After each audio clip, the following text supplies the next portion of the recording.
A gente vai falar de probabilidade, está lá no nosso capítulo 9, está no livro na parte 2, coloquei até a página 421.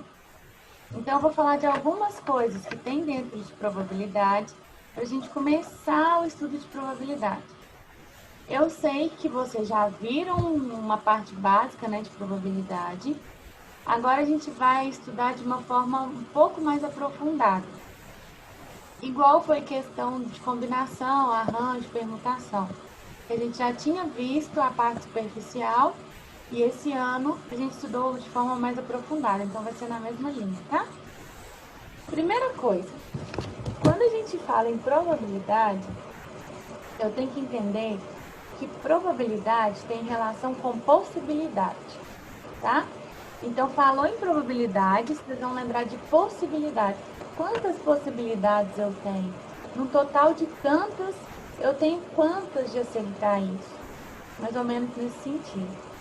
E aí, a partir desse conceito do que é probabilidade, a gente tem algumas definições que são, assim, extremamente importantes, que fiquem bem claras agora nesse início, para depois a gente continuar de forma tranquila. Que é a mesma questão lá da análise combinatória, que na primeira aula eu falei assim, gente, eu preciso que vocês entendam a diferença de quando a ordem importa e de quando a ordem não importa. Aqui é a mesma linha de raciocínio. A gente vai ver alguns conceitos primeiro, para depois a gente fazer exercício de forma aplicada. Então, quando fala em experimento aleatório, o que é isso, experimento aleatório? É quando eu tenho um resultado que depende do acaso, tá? Então, meu resultado depende do acaso. E o que é isso, depende do acaso? É uma coisa que a gente não tem controle. É uma coisa que não tem como prever que aquilo vai acontecer efetivamente. Pode acontecer ou pode não acontecer. Por exemplo, quando a gente estuda probabilidade, a gente pensa assim, pode ter alguns exemplos assim. Eu tenho uma urna, que é um exemplo muito famoso de urna. Eu tenho uma urna com bolas amarelas e vermelhas. Qual a probabilidade de sortear uma bola que é vermelha? Ou seja, tem como eu ter certeza absoluta que aquela bola que eu vou sortear vai ser vermelha se tem amarela lá dentro? Não, não tem. A menos que eu tire todas as amarelas e aí eu só vou ter vermelhinho. Então, quando fala em acaso, quer dizer isso. É uma coisa que a gente não tem domínio sobre ela, eu não tenho controle. Eu não posso afirmar que vai acontecer. Não tem como eu ter aquela certeza, aquela coisa, não. 100%. Isso não existe dentro da probabilidade, tá? A gente precisa, então, para ter esse experimento aleatório, de um resultado que dependa do acaso. Então, por exemplo, eu vou lançar uma moeda. Depois que eu lançar essa moeda, ela vai cair para cima, na cara ou na coroa, por exemplo? Mas depende. A menos que seja aquela moeda viciada, né, que de um lado é mais pesado, aí nesse caso de moeda viciada com um lado pesadinho, não é acaso, porque ela foi alterada. Né? Então, como ela foi alterada, não é acaso mais. Aí ela sairia da probabilidade. Agora, uma moeda comum, joguei para cima, vai cair cara ou coroa? Depende. Depende de quê? Da Kathleen, do jeito que ela jogou? Não, depende de quem? Do acaso. Ela pode cair tanto cara quanto coroa, tem as duas possibilidades. A pessoa engravidou. E aí eu quero saber se dentro da biologia, né, de forma biológica, vai ser uma criança do sexo masculino ou feminino. Tem como eu ter certeza? Ainda até tem alguns métodos, né? Que aí fugiria da probabilidade, mas de maneira comum. Teria como eu ter certeza? Não, depende do acaso. Aí quando a gente faz essa análise de probabilidade dentro da biologia, tá? A gente analisa sexo como feminino e masculino apenas, para poder ter esse acaso. Tranquila essa parte de experimento aleatório, que é que depende disso. Vou sortear um prêmio. Gente, vamos vender rifa aqui na sala pra gente arrecadar dinheiro pra formatura. Ok, quem vai ganhar? A menos que seja um sorteio fraudulento, né? Que colocou só o nome de uma pessoa ali, não tem como eu falar, a Lavínia vai ganhar. É certeza que ela vai ganhar. Não tem como, gente. Por quê? Porque sorteio também depende do acaso. Então, experimento aleatório é isso. Tudo que a gente fizer que depende do acaso, que não tem como a gente ter um controle total daquele resultado, a gente fala que é experimento aleatório, então vai estar dentro do estudo de probabilidade, tá? Quando a gente falar em espaço amostral e evento, o que acontece? Eu vou, experimento aleatório, então, depende do acaso. Ok. Quando eu falo em espaço amostral, eu vou pensar em todos os possíveis resultados. Então, quando eu falo assim, vou jogar uma moeda, essa moeda ela tem quais resultados possíveis? Cair cara, cair coroa. Em tese, né? Porque a gente não está trabalhando com aquela moeda viciada que eu falei que vai cair de um lado só ou que vai ficar em pé. Isso é tudo técnica de moeda viciada, moeda adulterada. Que dentro de probabilidade o termo é viciado mesmo, tá? Adulterou alguma coisa, viciou. Dado viciado é aquele dado que ele é adulterado, ele só cai em determinados números. Ele não utiliza as seis possibilidades ali com um dado comum. Então é vício mesmo. Então espaço amostral são as possibilidades que eu tenho de determinado caso. Como eu falei, exemplo, moeda. Ela pode cair como? Pode cair com cara ou coroa. Meu espaço amostral de duas possibilidades. E aí, dentro desse espaço amostral, eu posso ter subconjuntos. E esses subconjuntos a gente chama de evento. Então, ó, o evento ele seria um subconjunto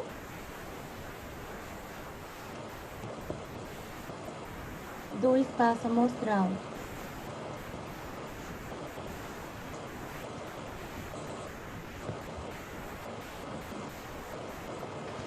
E o meu espaço amostral é os resultados possíveis.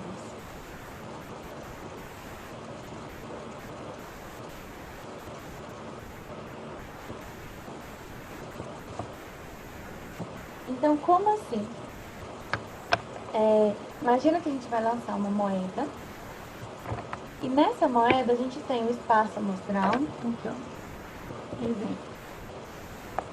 Vou colocar aqui lançar uma moeda, tá? Só para ficar claro aqui.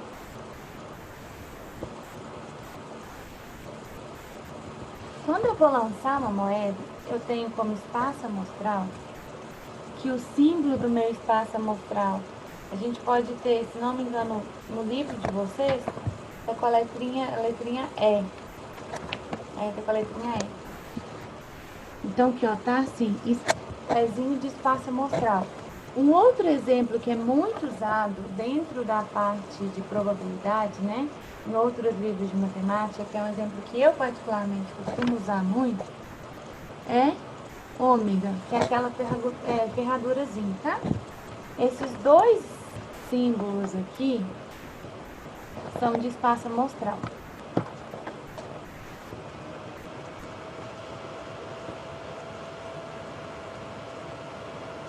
Quando a gente fala em moeda, normalmente a gente usa o C e o K. O C para cara, K para coroa. Para não ficar dois Czinhos, tá? Então eu teria cara e coroa. Isso é meu espaço amostral. Ok. Agora eu tenho qual subconjunto? Eu tenho um subconjunto que é o cara. Se eu falar que eu quero a probabilidade de cair o cara, e tem a probabilidade de cair coroa. Então, quais subconjuntos que eu tenho aqui?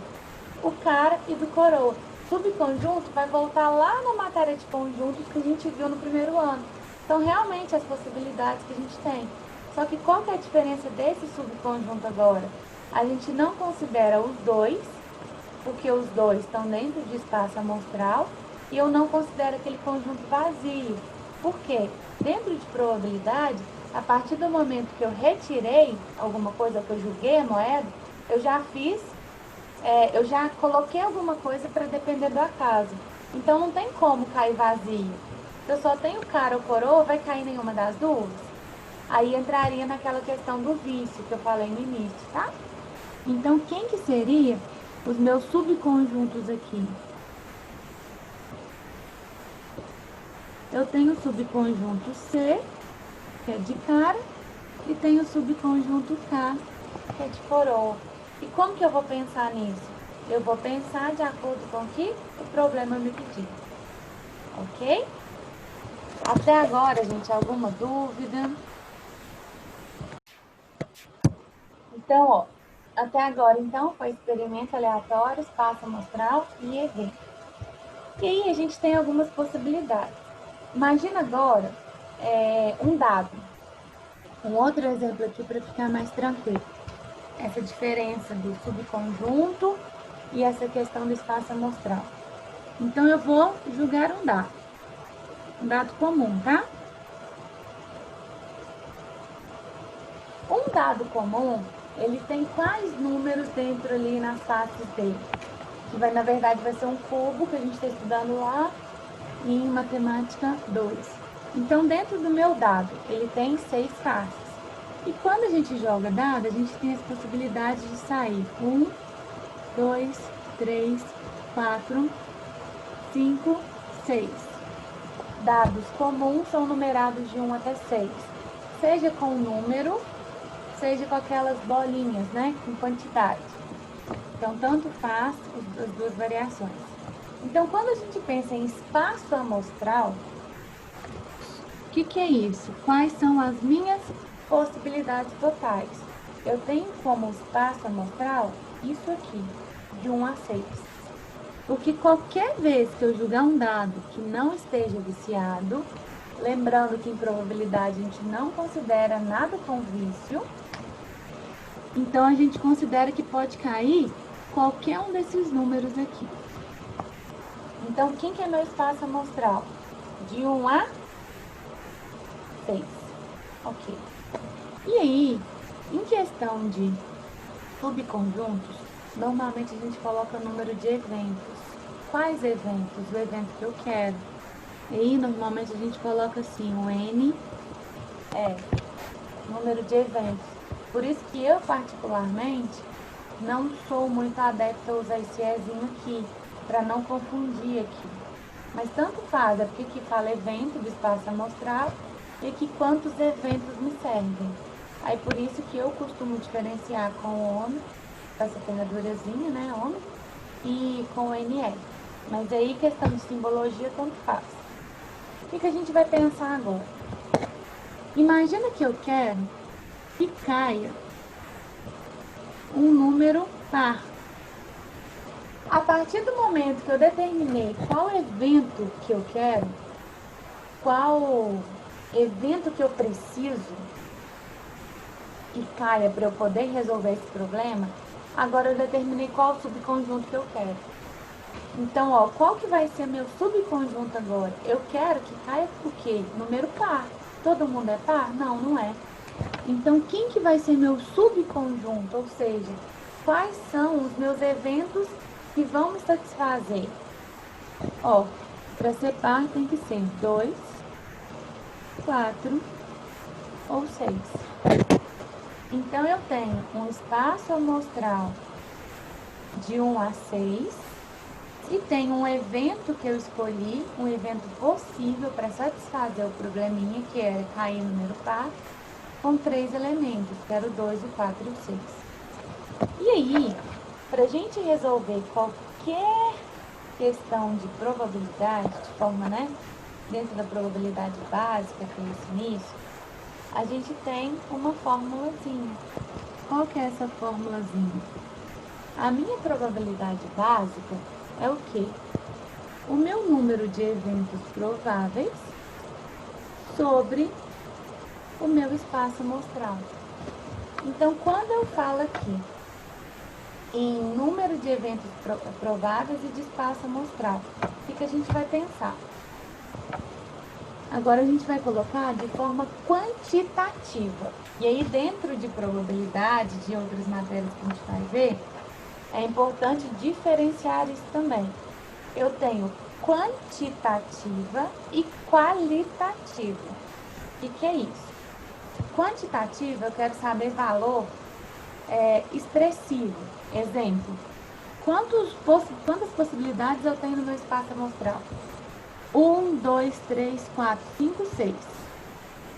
Eu tenho 6 possibilidades aqui. Quantas possibilidades que eu tenho para satisfazer o meu número de eventos? 1, 2, 3. Então, eu tenho quantidade. Quando eu falo em qualidade, é característica. Então, qual que é a característica do espaço amostral? O 1, o 2, o 3, o 4, o 5 e o 6. Ou aqui, cara e coroa.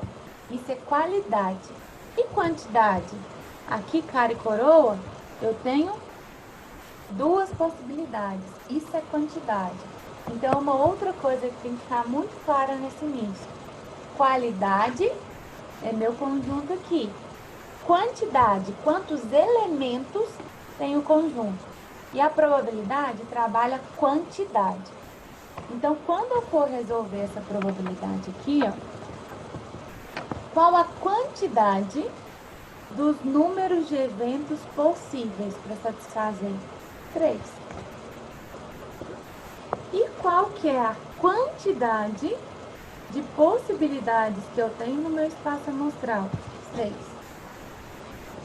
Toda vez que a gente for trabalhar a probabilidade, a gente vai usar fração de forma irredutível. Tem que ser irredutível? Sim, irredutível sempre. Porque aqui eu estou falando que são 3 em 6. Só que se eu simplifico,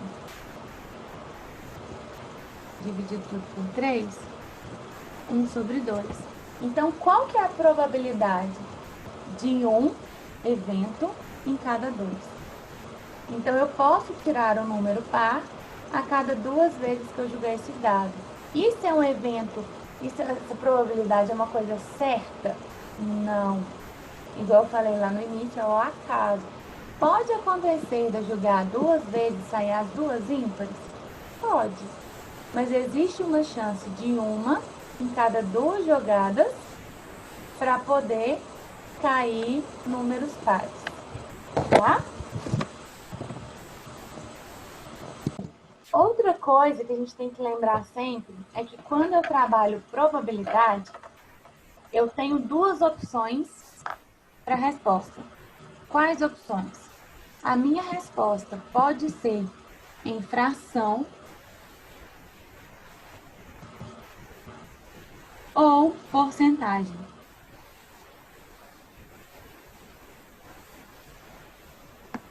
Tá? Então, toda vez que falar em probabilidade, a gente vai lembrar de fração ou porcentagem. Nesse caso, a gente achou direto em fração, que quando a gente aplica a fórmula de probabilidade, que é essa daqui, a gente cai em fração. Só que em algumas atividades, e eu tenho percebido que às vezes no Enem tem aparecido a questão da porcentagem também, é bom a gente saber fazer dos 2 jeitos. Por quê? Porque se lá no meu gabarito, nas minhas alternativas, eu tivesse resposta como porcentagem, e aí, o que eu faço? Então, para eu transformar em porcentagem, eu tenho algumas possibilidades. Quais? Opção 1.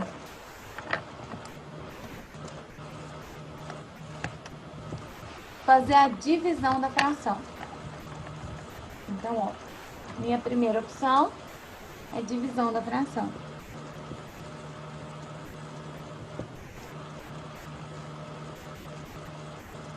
Como assim? Aqui a minha probabilidade era 1 sobre 2. Uma em cada 2. Então, eu iria fazer 1 dividido por 2.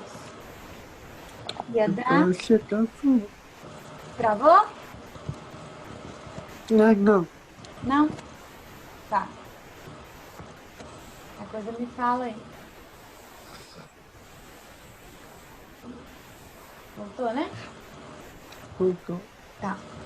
Então, ó, dentro dessa divisão de fração, eu faria 1 dividido por 2, 0,5. Pronto. Só que aí eu tenho que transformar em porcentagem. Como que eu transformo isso em porcentagem? Eu multiplico por 100.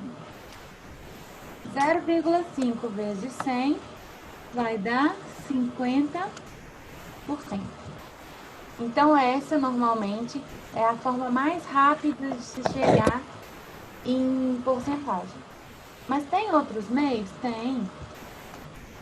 Opção 2.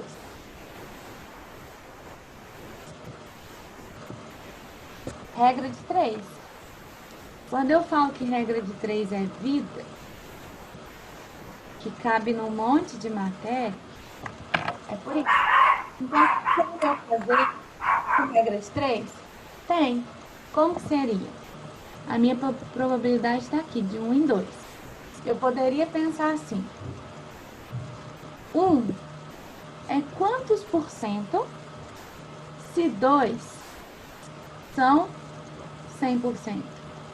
Porque meu total é 2, ó, uma em cada 2. Então, 2 são 100%. Uma vão ser quanto? Aí eu venho, multiplico o cruzado e vou resolver minha proporção. 2x igual a 100%. X igual a 100% dividido por 2. X igual a 50%. Ah, eu gosto de fazer de cabeça. Eu sei que 1 sobre 2 é 50%. É metade aqui. Já tô conseguindo ver. Sem problema, gente. Isso aqui, em frações, assim, mais tranquilas, que a gente fala, que seria o quê? Frações diretas, igual que tá 1 em cada 2. É uma fração tranquila. Então, a gente não precisa desse caminho todo para descobrir a porcentagem. Só que em alguns exemplos, eu posso ter lá 3 em 28. Pronto, e aí? Já está simplificado e eu precisaria saber meu percentual. Se a questão de pedir, né, em porcentagem. Então, é uma coisa que tem que ficar clara também. Teria outras opções de fazer porcentagem? Tem, mas as mais comuns são essas duas, tá? Que é bom para a gente poder lembrar disso também. Então, ó, em alguns lugares, vocês vão ver porcentagem não, probabilidade, de que forma? Desse que eu falei, que seria o meu número de eventos, dividido por meu espaço amostral. Vocês vão achar essa fórmula assim também, que a probabilidade é o meu número de eventos prováveis dividido pela total de eventos possíveis. Pode vir fórmula assim. Vocês podem encontrar, deixa eu pensar em algum outro aqui. Já sei, pode vir assim também, que eu acho que fica um pouquinho confuso, mas pode aparecer assim também. O número de elementos do meu subconjunto A dividido pelo minha totalidade. Pode vir assim também. Então, assim, em termos de fórmula, vocês vão achar de um monte de jeito. Ah, eu vou pesquisar, vocês vão ver um monte de fórmula possível. A questão que tem que ficar entendida é o quê? No numerador, eu coloco o número de eventos que satisfazem o que eu quero. E embaixo, no denominador, eu coloco todas as opções que eu tinha, tá? É importante que fique claro, muito claro isso. E no nosso livro, por exemplo, a gente tem alguns exemplos ali. A questão da moeda, que eu já falei aqui. Do dado. Tem uma diferente do dado aqui, ó. Vai estar lá na nossa página 425. Tem um exemplo que fala assim, ó. No lançamento de um dado, qual a probabilidade de obter na face voltada para cima um número de pontos menor que 3. Então, eu quero números menores que 3. O que a gente vai pensar? O meu espaço amostral, ou seja, o meu dado, ele tem quantas possibilidades? Aí, se a gente tiver em dúvida, é que a gente está trabalhando com um dado sozinho, depois a gente vai trabalhar com 2 dados ao mesmo tempo. Então, ó, qual que é meu espaço amostral aqui? 1, 2, 3, 4, 5, 6. Ou seja, 6 possibilidades. Então, aqui está de forma qualitativa, aqui quantitativa. Vou escrever aqui.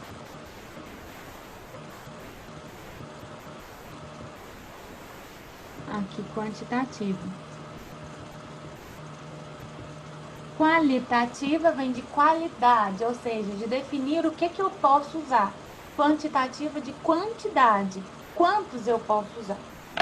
E aí, me pediu nesse probleminha que saia, né, na face virada para cima, um número menor que 3. Então, vamos lá. Se eu coloco que é meu NE, que é meu número de eventos possíveis, o que eu vou pensar? Quais são os números menores que 3? O 1 e o 2. O 3 não entra porque é igual. A partir do momento que eu falo que é menor, o 3 não pode entrar. Então, ó, primeiro eu coloquei em qualidade. Eu coloquei quem era, o 1 e o 2. Agora eu vou para quantidade. Quantos números tem aqui? 2 possibilidades. E aí, agora eu consigo determinar a minha probabilidade. Por quê? A probabilidade é o meu número de eventos que satisfaz dividido pelo meu espaço amostral. Probabilidade. Quantos eventos conseguem satisfazer os menores que 3? 2. Qual que era o total de possibilidades que eu tinha? 6. Então, a probabilidade é de 2 em 6. Como eu falei, tem que ficar da forma mais simplificada possível. Vai ficar 1 em 3. Então, qual que é a minha probabilidade? De 1 em cada 3 lançamentos, eu teria, né, contando com o acaso, um número menor que 3. Se eu for transformar isso em porcentagem, eu vou fazer 1 dividido por 3. Aí vai dar 0,33. Vai dar assim, ó, 3, 3, 3, e vai cair na questão da dízima. O que eu vou fazer em termos de porcentagem? Como se eu multiplicasse por 100 e a gente vai trabalhar com arredondamento. Então, é de aproximadamente 33,33%. Tá? Então, eu não posso simplesmente colocar 33%, não. Dentro de porcentagem na probabilidade, a gente usa 2 casas decimais. Sempre, 2 casas decimais. Exceto, igual no caso, naquele exemplo anterior, que era dos números pares, que deu 50%. Eu poderia optar por escrever 50,00 ou só 50%. Mas, principalmente quando for dizimar, 2 casas decimais, tá? Depois da vírgula. E arredondamento. Por que manteve o 3? Porque esse meu 3 era menor que 5. Então, menor que 5 arredonda para baixo. Ou mantém, como 3. Maior que 5 arredonda para cima. Ficaria o 4. 33,34. Tá? Só que nesse caso aqui, como o 3 ele tá menor que 5, a gente manteve, ficou 33,33. Certinho? Aí esse era um exemplo nosso, que cairia nessa questão de dízima periódica. A questão de quando eu uso 2 dados ao mesmo tempo,